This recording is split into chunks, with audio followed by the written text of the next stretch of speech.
Welcome to ProductSense, the show where we talk about our favorite eco-friendly tech products shared on steemhunt, a blockchain version of Product Hunt. I'm Dalio. and I'm Team Humble, and we're glad you're here. Welcome, everybody. That sounds really techno, so I'll turn that off. It sounds like an 80s DJ. Like, welcome, everybody. Hi, everybody. This is ProductSense for, I believe, the first week of February, is it? Yeah, the 7th. It's the 7th, so we're 7th of still on the cusp. It's on the second week, but the first full week, but the weekend. But we're on time for doing ProductSense because we normally do it on a Thursday, right? That's true. Yeah, so we normally do positively, negatively on Wednesday, and then we do this on the Thursday. And we're trying to ramp up to do it twice a week, but we're not sure how we're fitting that in right now because we've just got so many little bits and pieces going on. Soon. Yeah, soon. But we just have to get things like get it running. Yeah, up and running, and that because I feel like we're in behind the scenes prep mode at the minute. Yeah, there's a few things Once outstanding. that's in maintenance mode, then we can give you all the auditory content that you desire. ASMR, steemhunt. I wonder if somebody should do an ASMR for steemhunt product top 10, like number 1. We have another fucking drone. Number 2. Imagine like enraged ASMR. Someone who's just Enraged, so angry, but is like, I can't believe these motherfuckers. yeah, like calm anger. Yeah. But it's like forced. It's like all this anger then is forced through this little hyper niche. Somebody somewhere wants that forced calm anger ASMR. It would make me so happy. It's a bit like those people who do those meditations. They're like, forget about your fucking work for 10 fucking seconds. And it's really relaxing, but it's just littered with profanity. I like the Daleks one you showed me that time. Relax. All right, so yeah. Feel a bit like a Dalek today. We do ProductSense because we are moderators over on steemhunt, which is a decentralized product hunt. If you've never heard of Product Hunt, it's a site where people hunt their favorite technology, software, services, web things in general. Steemhunt.com is a decentralized version of that incentivizes people using the Steem token from Steem blockchain. And that means you can earn Steem, which then you can upgrade to Steem Power, which gives you more curation rewards on the platform. We are both mods from the very, very beginning. We've been on there 6 months. I've done 9,000 comments in the last 6 months. I am the top mod commenter. Wow. Get some of that for your ego. Wow. Today I quickly want to give you an update about steemhunt because we push out, or should I say the team, which is at Tabris and at Project 7 on the Steem blockchain. They are the main team that runs it. They are the ins and outs of the platform. We're just moderators on there. There's 2 main team members, the 2 people I just mentioned. There's about 10 mods, probably 11 mods. And then there's probably about 20 influencers. So there's quite a big community group around it. And then you've got the hunters. On average, we're in the top 10 of decentralized apps out of 2,000 worldwide. And we roughly have 260 odd people each day contributing to hunts on the platform. So you end up with their favorite technologies for everyone to see. So we end up with 150, 200 products per day, and obviously some of those get delisted if they're duplicate or whatever, but very active. Yeah, and I think what I like about steemhunt, other than, obviously being run on the Steem blockchain, which I just think is badass in general, but I think a lot of what gets shared there is a lot more physical products, whereas if you're familiar with Product Hunt, it's a lot more software. Mm-hmm. So that is a good thing and a different thing. I think that's something that was missing. But it's also, like you said, the reason why we wanted to start this podcast, because with physical items becomes physical waste and physical plastic and all kinds of... It just takes a different type of a toll on the environment. So it kind of forced us to...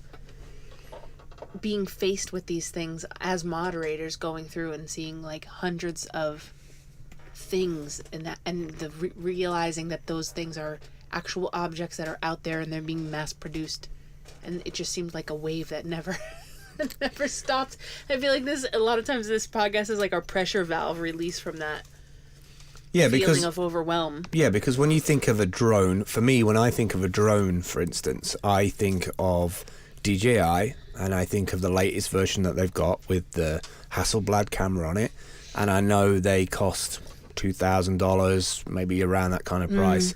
But what you don't realize as somebody who's into technology and then sees that as the flagship drone out there, that there's probably maybe another 100 or 200 companies making drones for like $50, right? So if you're really interested in owning a drone, you come from a country where, you know, your daily wage or monthly wage is nowhere, and it could take you a year or years to buy that top-end DJI. And so you'll probably go out and buy the cheap $50 drone because you want to have the experience of the top flight drone. And then your experience is probably going to be ruined because you can only fly the thing for 8 minutes because you've charged it for 3 hours. So like then instantly the whole thing falls out the window for me. So you don't normally consider that when you're going to buy a drone, or when you have an interest in drones. You don't think about the marketplace of shipping containers coming over for 6 weeks full to the brim of like 200,000 cheap drones, right?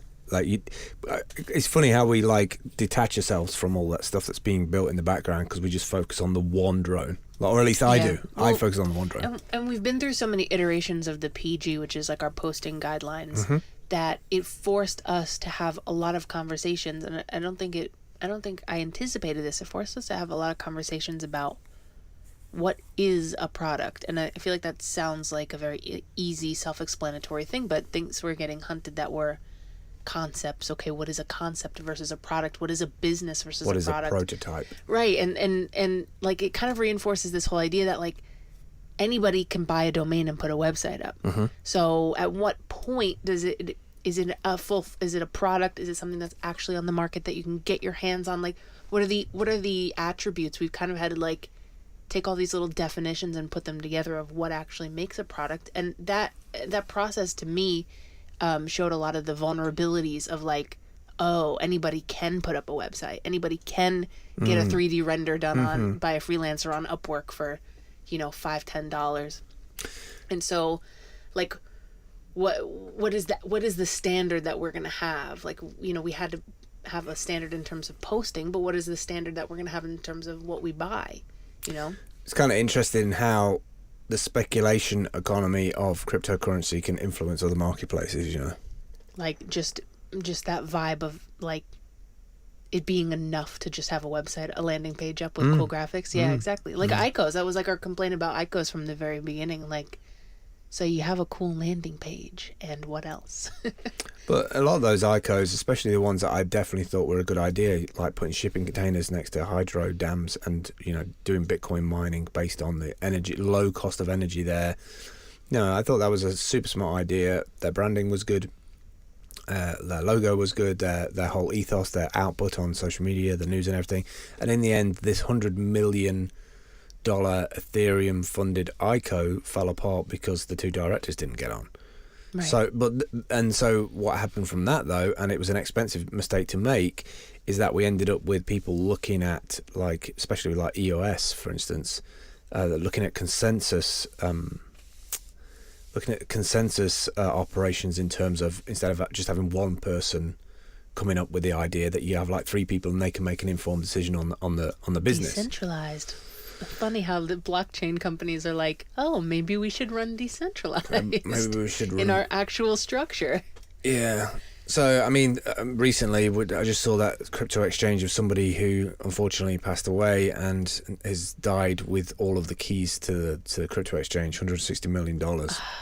So nobody can get access to it, so it's all gone. I mean, and also that's the type of very clickbaitable, very, you know, sensationalist title, even though it's a real thing that happened, but that's going to be the type of thing that sticks. That 5, 6, 7 years ago, people are going to be like, oh yeah, but I heard that one guy died with all the keys, so I can't be involved with a blockchain company. Do you know what I mean? Those stories, those little things that come out here and there. But what I will say about that is that the technology companies are going to get shared more because it's about technology, whereas we're probably wasting so many millions per day with just inefficiency of like distribution and ship containers falling off boats into the ocean full of food and stuff. So like there's money, time is money, all that's getting burnt, but we don't hear about it because it doesn't have the communications channel that would say, you know, actually we don't want people to hear about that, because if people know that our brand is inefficient, then you're not going to use our brand, because we have this idea these days that everything should marry up to our illusion of how we perceive it. I would love to read like an anonymous blog or Reddit, like subreddit, where people who work in logistics just post like the horror stories. Love that. Right? And like it would have to be totally anonymous, so they didn't lose their jobs. But like I would absolutely love, because it's happening. Like we all know it's happening, but you're right. There is like such a hush hush. They're not gonna post about it on their Twitter. Just to like read those.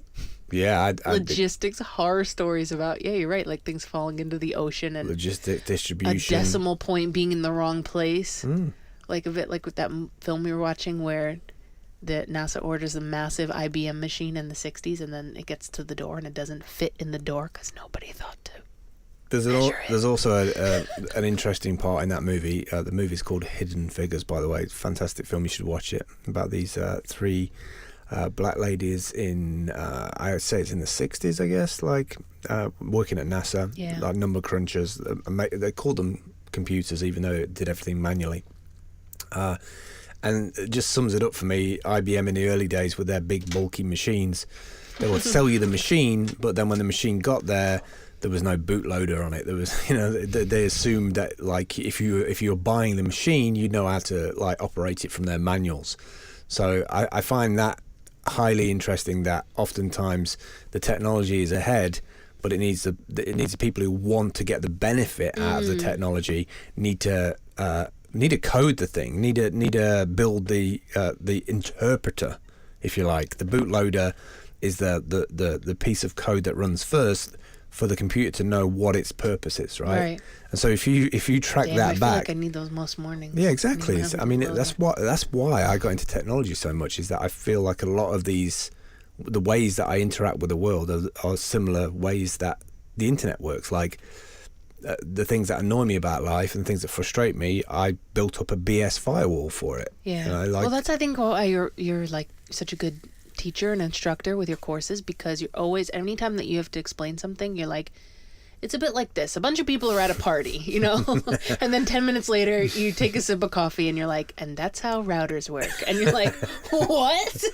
Yeah. And somehow it kind of makes sense because, you're able to kind of like relate it to interpersonal relationships. It's gotta be relatable. But yeah, it is funny when digital and cutting edge technology gets delivered in an analog way. Right. It's like, it's digital to a point, and and like the rest is on you to analog, like fill in that gap that we left. And it's interesting because those gaps, there's always somebody willing to jump in and consult for that.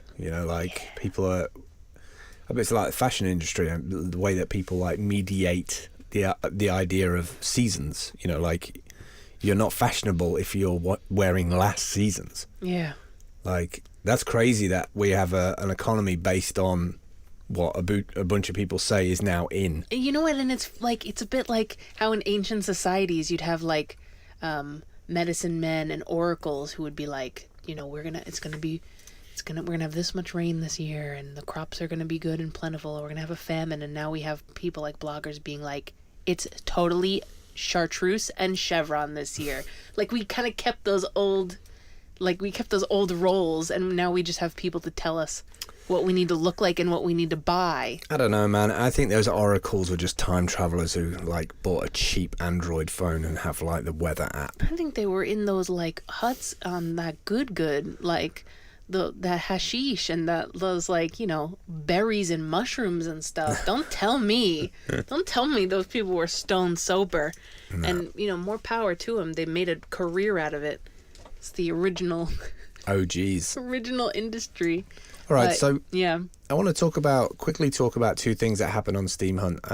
Don't mean to shut you down because it is super interesting, but I know that time will run really quick. It's true. We do have notes, so we need to stick to them. Yeah. So two things that happened on the steemhunt blog in the last week is steemhunt put out a post making Steem trading pairs for SMT to potentially reach top 20 exchange. So why are we trying to make Steem trading pairs for SMT? 3 days ago we announced that we're trying to make Steem trading pairs for the Daybit exchange market. The goal is to build Steam trade pairs for SMT tokens to potentially reach the top 20 exchanges globally. Even though Daybit is a new exchange in and around the top 100, it's initially reached the top 12 within 2 weeks of launch. So basically, out of all the dApps that are on the Steam blockchain, I would say the most progressive in terms of trying to realize the tokenomics or the tokenization of incentivizing a community around a dApp, a Steam dApp like steemhunt, is I would say that steemhunt is probably taking the lead on that. Maybe Steam Monsters is doing some stuff with that, with their Steam engine, but I see steemhunt being the guys who are like out there in South Korea talking to exchanges, talking to tokenomics companies and saying, hey, how do we frame this? You know, how do we frame this so that the exchanges are good, that we've done our due diligence on everything? You know, like, are we presenting it in the right way? And one thing I will have to say about Project 7 and Tabris, and this is not just blowing smoke up their ass, and I don't normally do that, but their communication is on point. Like, whenever we talk about stuff, there's no update or whatever, a week later or a few days later there's always an update. So like, they have a very good solid business nature about them. Man, they've always been very there's never feeling of like a curtain. No, they're diplomatic. Yeah. They've diplomatic always been in their approach. very and stuff. transparent. So there's a big partner company called the Chain Partners. It's one of the top leading blockchain companies in Korea, and they've got a bunch of resources and stuff. And I think they're trying to work with this tokenomics company and trying to work with them in terms of building a Steam pair on there. So the reason for that is, well, there's 4 reasons for it. There's like a little step thing here. We believe this is a perfect time for us to approach Daybit to create the first ever Steam trade pair support for Steam dApps while they are in the undervalued stage. These are the goals: listing Steam and SB token trades, support an evaluation-based list of temporary tokens from the SMT candidate projects such as ERC20 tokens, create Steam-paired market section and swap the temporary ERC20 to SMT tokens, support fundraising for SMT projects via IEO, which are initial exchange offerings. So, I mean, it sounds like a lot of business speak, and, you know, I do not have any background about initial exchange offerings, but I am interested in that over ICOs because it does seem a more sensible approach than ICOs, which are kind of like fire and flail and forget. They're kind of like you put money into them and you hope that in 5 years' time something's going to be realized out of it. And obviously, I think 93% of them were proven to be either failures or just, you know, disappeared. Or just a landing page. So their goal with all of that is that they want it to be beneficial for both the dApp and Steam community for 2 reasons. It will create both token liquidity and market value for the dApp even before the SMT version of the token is launched. And then also the money from investors, so from the initial exchange offering, outside of the Steam community will flow into the Steam blockchain, and this will promote more successful SMT candidates. So it's like I'm really motivated by their ability to reach out to these tokenomics companies, partners, and be like, tell us how to frame what we're doing. Right. This is our traffic. This is our reach. This is our user base. Like, they've done everything perfect as far as I'm concerned. It's usually people do it in the reverse order. It's usually like, okay, we're on an exchange, now let's find an audience. You know what I mean? Yeah, it's normally the other way around, right? Yeah, exactly. So I think it's a really good like foundation. Right. So they're in the process of doing a MO, which is a memorandum of understanding, an MOU, to reach an agreement for the goals. And I think a lot of the time, a lot of these exchanges, they just require the due diligence of like the structure of the company. I've got complete and utter trust in steemhunt's team to be able to deliver on that. Yeah. And I think we need to be doing this now, like even 3 or 4 months before supposed SMTs were supposed to turn up.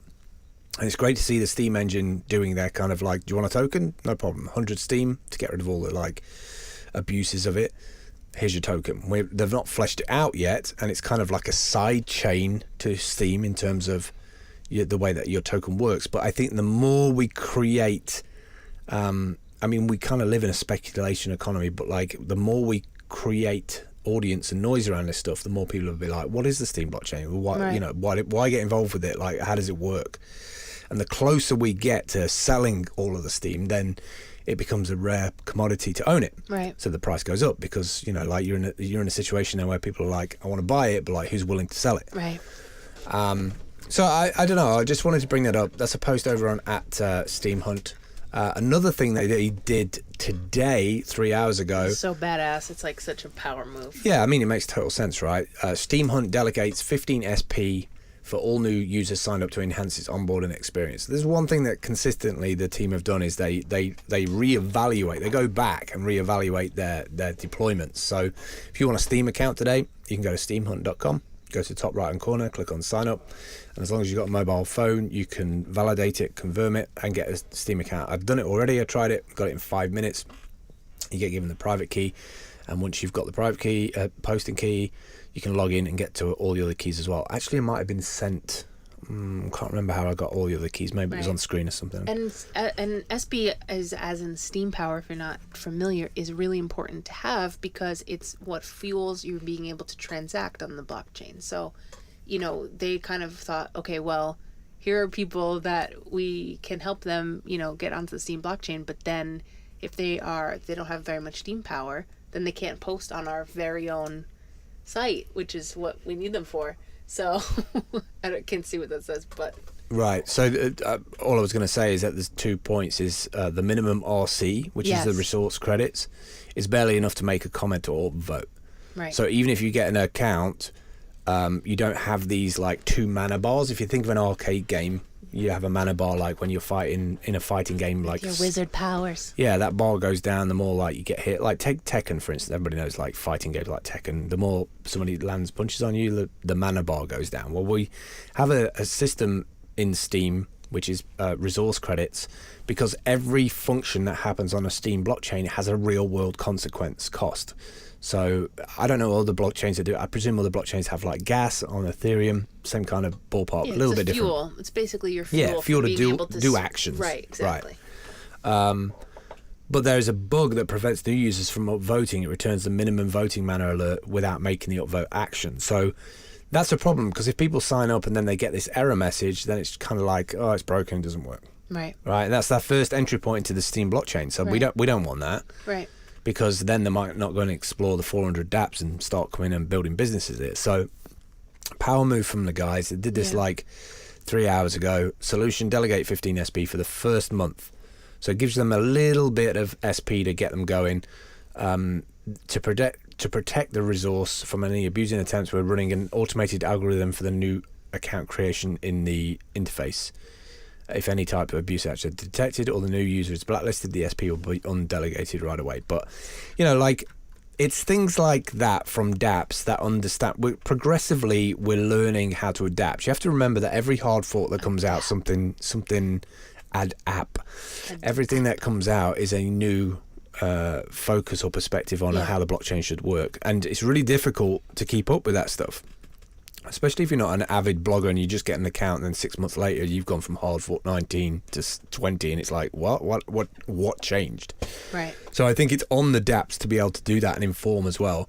You're not just like showing off your app that you made on the Steam blockchain. You're actually part of the bigger ecosystem. Well, so yeah, that's exactly what I was going to say. Like, being around the block, as it were, for a couple years now, you and I have seen dApps kind of come and go, and you can tell right away the ones who operate wanting to be a part of the Steam blockchain rather than just using the Steam blockchain to build their stuff on top of. And obviously the Steam blockchain is something perfect to build your project on. It's like part of what we're trying to drive awareness to and what we're trying to bring people in based on that premise. But it also is, like, for me, extra kudos points that they are not only just building their stuff on top of the blockchain. It's a bit like a store opening up in the mall, like, they're not just there, they're really a part of it, and they're really part of enabling people to take part in other things on the blockchain as well, not just their dApp that happens to run on Steam. So right. That's always been like a really encouraging thing for me, at the risk of, it just turning into a major kiss-ass session, this whole podcast. No, I don't know, you you become appreciative of people who operate a certain way when you've seen other apps. It's got to be two-way, right? It's got to be a two-way street. D-Live. Yeah, D-Live. How's that testnet working out for you, D-Live? Still on the testnet? That's nice. No, I have to say I've been over to D Live and had a look. Like they do whatever they're doing over there. It seems to be polished. So like, it's just a shame that you had to, steal from Peter to pay Paul. But I get it. It's business, right? That's Business what the as business usual. is called. Is business, right? Biz. Yeah. 2 grey suits, a handshake, and a whiskey from Satori, Japan. Don't know where I came up for that. Anyway, 3 hunts I want to go over today because I want to get into a bigger topic at the end of this, which is about packaging, and a YouTuber that Dale watches, a brand advocate. And I want to get into that. I want to get into that at the end because ProductSense is not just about steam hunts. It's about like products and sustainability and how we can talk about it more natively without feeling alienated, I guess. So 3 eco hunts today, and I want to give a shout out to the people behind them. The first one is one that I hunted this week was Proof Inc. Proven Immutable Data. It's by the genius wizard event extraordinaire Roland P. Yeah. Has been up to again. He's went to a hack day over a weekend, and he came up with this tool to store file hashes on the Steam blockchain. So any kind of data documents that you have, files, images, music, zips, software, anything like that, you can now write an immutability kind of file signature, if you like, to the Steam blockchain using the Steam blockchain, which is super, super cool. It brings a different kind of audience into the Steam blockchain. And he's constantly pushing things out which empower developers, get developers to come and look at the blockchain. And his integrity and his ability to deliver, if you've got the skills, it's all very well having the skills at a certain thing, but then to apply them like he does regularly and often is like next level. So props to Roland for that. It's called Proof.inc. Go and check it out. It's got 613 upvotes on product. Yeah, everybody got behind it. Everybody so badass. He would have got some serious traffic on that. He would have got some serious. I know that Project 7 voted it. Told people to go and upvote it, which was kind of cool. It's number 3 product of the day. Oh, there you go. That's going to have some traffic behind it as well. Like here, you can see Project 7 said, "Hey hunters, Roland also posted this on Product Hunt, and now it's top 4. Please support if you have an active PH count." So like we're using Steam Hunt to talk about Product Hunt, and that for me is respecting where you're from. Like always recognize. It's like that old kind of streetwise thing of like never forget your roots. Yeah. And even though some people might be like, oh, it's just Steam Hunt's just a copycat, but using decentralized. Well, going back and showing. I don't know. I just think it's a cool move. I think it's important to have proof, for lack of a better word, that they're the applications for the blockchain. Every time somebody comes out with something that they've built on top of Steam, I'm like, oh my gosh, like it really can do anything. It's like the Ditto Pokemon of blockchains. I like it. I like that. That's what it should be called. That should be the new strapline. All right, quickly, because I want to get onto this thing with Dale, because I think it's a big thing. Next up is one that was done by Piala Joanna. I think she's one of our mods. Yes. Brick Arp, from recycled plastic to a modest house. Can you imagine a house made of Lego bricks, and that these bricks are made from recycled materials? Today I present you with some bricks project called Brick Arp. Very high strength and rigidity, in addition to its semi-docile characteristics, makes it resistant to earthquake and heavy rain. And I just like anything that takes something and turns it into something else instead of it just being like crap that just accumulates in a scrapyard. I'm totally behind. So and it looked pretty cool as well. This building looked pretty solid, and just knowing that your building's made of recycled stuff, and it's maybe going to have a half-life of about 40 or 50 years because it's plastic. I just really think it's a smart application of it, rather than it not having an application. And it looks nice. Like we always talk about how like Elon's solar panels for houses have to look like you belong. Like this could be something that you could have on your house and nobody would question it. And the name's great, Casa del Plástico. It's just the best. It's so smart because we always think about like how we can use eco-friendly products, but even if we switch to 100% sustainable today, we still have the plastic that we have. So exactly. I love projects like this. I think it's a good pick. Exactly. And then finally, just to wrap it all up in a nice little thing, I decided to throw this on here. The Sick Day Box. It was another one that I hunted this week. And the reason why I put it in there, is that you really can make a bit. If you're down in the dumps and you're just like listening to this because it's, I don't know, some kind of like weird twisted therapy about feeling good about yourself and the world around you. One, this is a box to help you with your sickness. If you get like that way, you can order one of these boxes, but also kind of a pick me up to say you can start a business these days from just having a great idea. Somebody's had a great idea. It's a box of stuff that you can order and get through the post. They're like charging you $29 for this like sick day box. Comes with like a Amazon movie ticket in there, and I like it because it has everything in one. It has everything in one box, and I think for remote workers, especially if you run a business, being able to send these to your workers who are working hard, instead of them having to go out in the car or run out and get all these bits together, you really can build a business from an idea these days. And I can imagine this people got together and were just like, why don't we just build a box with all the good stuff that you want in it for a sick day? I just hope the box is sustainable. I hope the box is made from sustainable materials. If not, there's an opportunity to undercut them and do your own kind of business with that as well. All right, let's get into the final thing today, because we are coming up to 30 minutes. We are on 30 minutes. Two quick things I want to do a quick shout out is to Oracle D for inspiring us to look at making Steam businesses. We've slowly releasing a card template business this week with about 18 templates on it, and we're going to take payments in Steam and also in soup from a wish list on Amazon, because we like That's soup. also not a joke. And it's not a joke. We really would love some soup. Yeah, and you can also pay in fiat money as well. But and a little t-shirt company as well. And we just want to do a shout out to Oracle D for that, because listening to Matt about 3 or 4 times, one thing that I take away from some of his stuff was, yes, we do need more money to come into the Steam blockchain, but you also need to show other people out there that I'm willing to put this money that I'm earning back into this thing. Right. Because if we don't I mean, we can talk about how Steam's great and whatever, but if people can physically follow the money, so to speak, of like, we set this up, we spent time doing this, and then we're taking some of that profit and putting it back into this business to sit in this system, this technology, this code that we believe in. And I think if we all did a little bit of that, then before long we'd have this ecosystem that is immutable, but also there's a distributed amount of value that is contained within that community.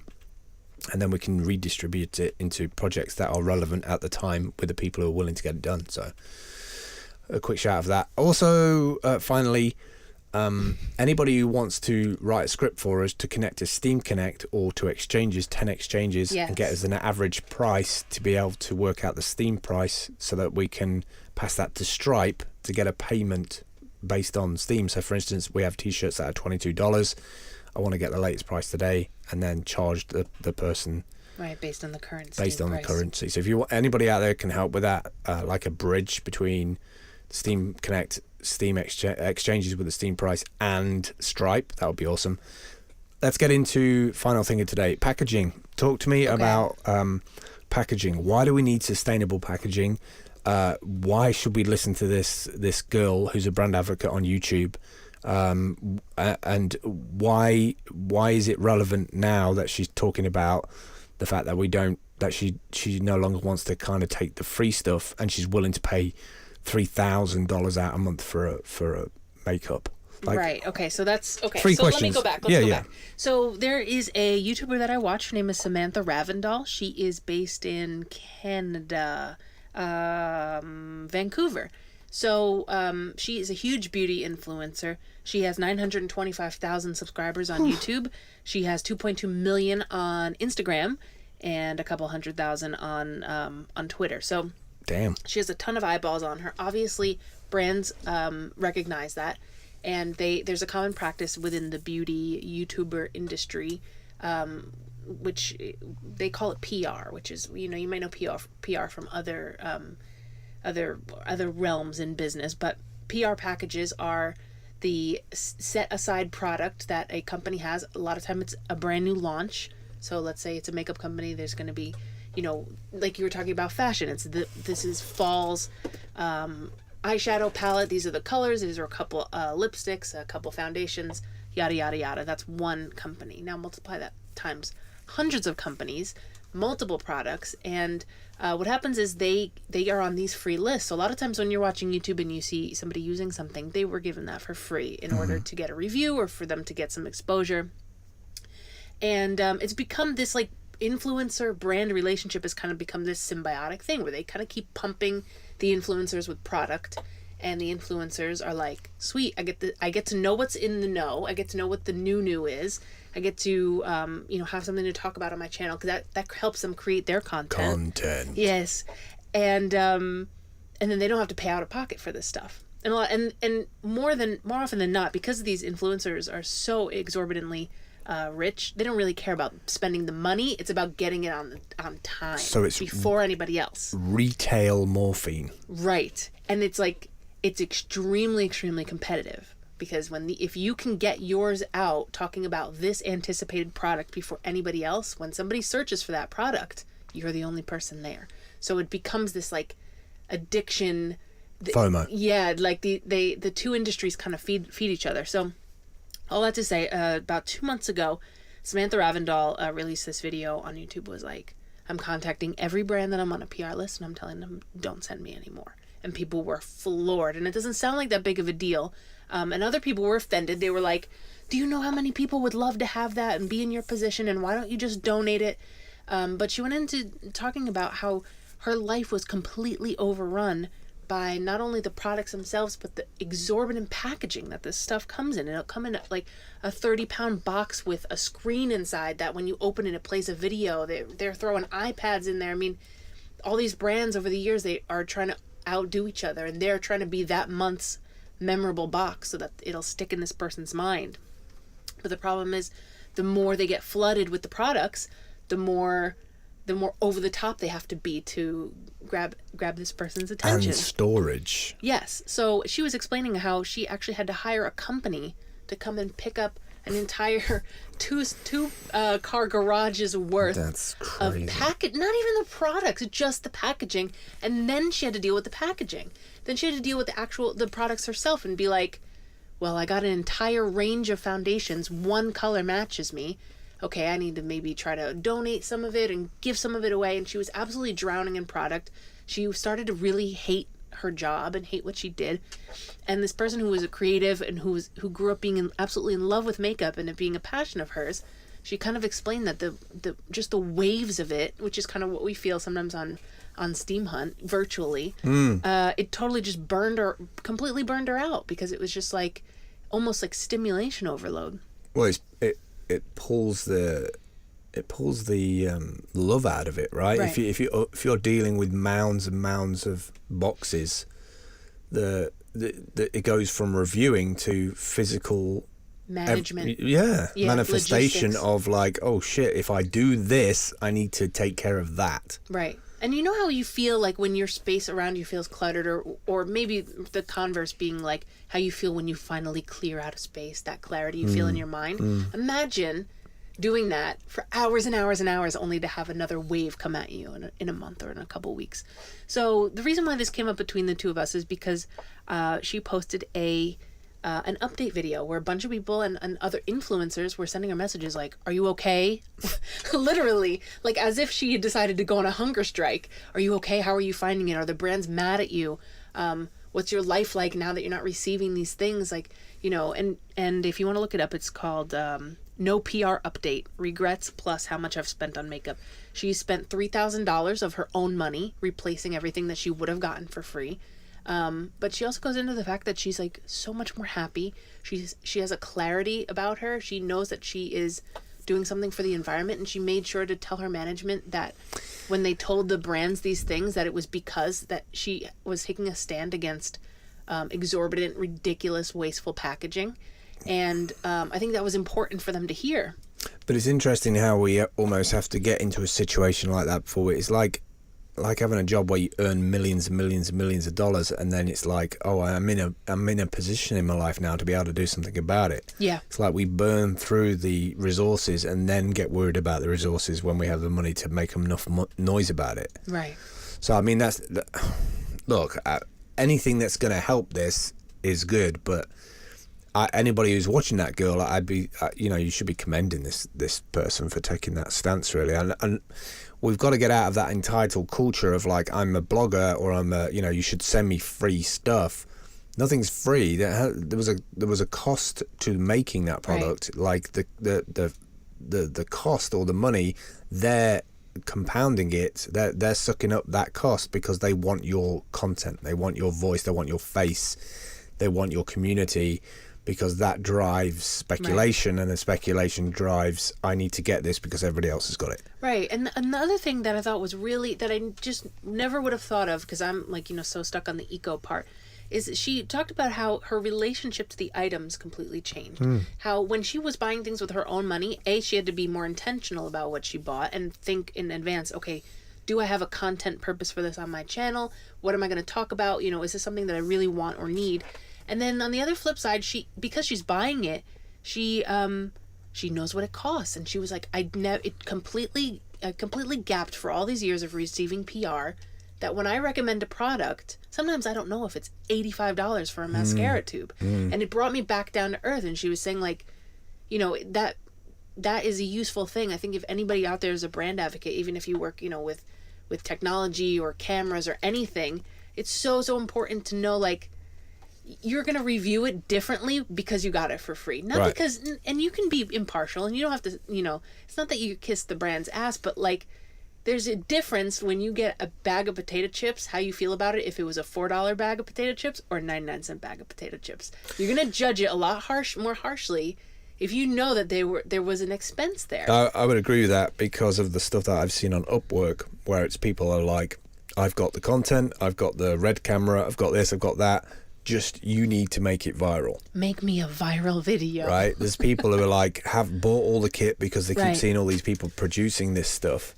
And then it's like, I need you to make me viral. In other words, I need you to pay for more of this stuff. Right. Like, and we get into a point where all we're doing is just consuming. Right. Like, or being consumed by consuming. The consumerism of real time is like choking us to death, like mentally and physically. So all props to that girl, really, for exposing that. Because anything that, like, why can't the brands work together and just send one eco-friendly box with all the stuff in?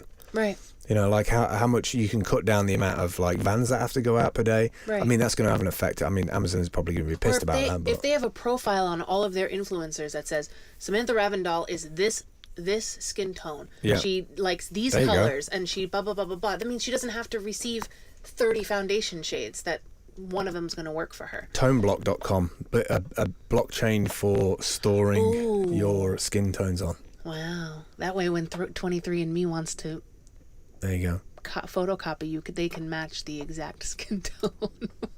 Jesus when Christ. They want to sell you back a clone of yourself when you're 90. Oh my God. No, but yeah, you and I, we just ended up kind of talking about it because I was watching it and I was like, dang, like, good for her, good for for using her platform. The video, her update video got 272,000 views. Damn. I mean, that's a lot of, that's a really awesome use of a platform. And even by just one person receiving the amount that she receives, saying like, no thanks but no thanks, I think it was a great message for the brands to hear. And she also updated, like, none of them were mad at her. She's still getting all of the, like, sponsorships, and the relationship's still open. So I think people are afraid also to do that type of stuff. Well, sometimes, and it just takes one person to do it, to be like the use case, to be the proof of concept that it can be done. It's good that she's switched on enough to recognize that it was the packaging and all the, like, storage of the stuff. She must have been getting through tons of stuff. Oh, you should see what these girls get. Mountains. I mean, if you think about it, like $3,000 worth of makeup per month, or like in a month of the stuff that she uses, just shows you really, like, it opens you up to, like, your consumption patterns. And I'm sure it's healthily affected her life, because you'll look at other things in her life now. Yeah. Right? And I think you get to that. I think it is a journey in your life. You get to a point where it's kind of like you start questioning your motives, why you buy that jacket, or like have your hair done this often, or like have that level of car, or that size of a house. And at some point that game of acquisition starts to, like, wane a little bit, because after a while, it just becomes things that you have to maintain. Yeah. But then Yeah. I think once you catch like the minimalism bug, that becomes its own game. Like, okay, what else can I cut out? Like, what Yeah. else do I not need? And so just thinking about that is great. And so I think even if you're not into makeup or anything, I think it's a really good watch. And she has a great non-judgmental way about her, you know, that says, this is just what I'm doing. I'm not trying to be preachy. And yeah, you're right. It takes a degree of self-reflection to be like, you know, what can I do personally? So. And we're going to finish up there today. Yeah. 45 minutes that was, believe it or not. Nailed it. Yeah, I kind of did today. Nailed it. Kind of did. I'm going to play the outro, and we will see you next week. Do subscribe if you want. You don't have to. I mean, it's probably environmentally friendlier to not, but it's on you. See ya. Bye. You can support the show by heading to anchor.fm/ProductSense and clicking support this podcast, or by checking out any of this week's sponsors. You can subscribe to ProductSense wherever you listen to your podcasts. And you can hang out with us on Discord by visiting smarturl.it/talkback. Thanks for listening. We'll see you next time.